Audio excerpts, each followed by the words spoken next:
cho'chig'i. Bu endi brasoblaga deb oyoqlarini bo'ldirib yasattirdim buni. Andijonlik bolalar yasab berishdi, Andijon sport degan. MMA. Tak, mana yengi mishok 1,5 yozib orqaga tushib qolibdi. Hamma eski mishogimda olib buni qo'ydik.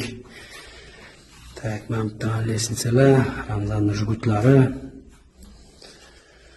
massajный мяч. И вот и все. Hammaga tilayman, uylarda bitta sport zalinglar bo'lsa, bolalaringlar ham uylarda shuni qilmasagan. Ha, shunday bolalar bo'lsa chiqarib qo'yasizlar, o'zi shu yerda trenirovkasini qilib, vaqtini o'tkazaveradi. Bekor ham vaqt o'tkazmaydi. Niyat qildik, mana Xudo xolasa yetishdik.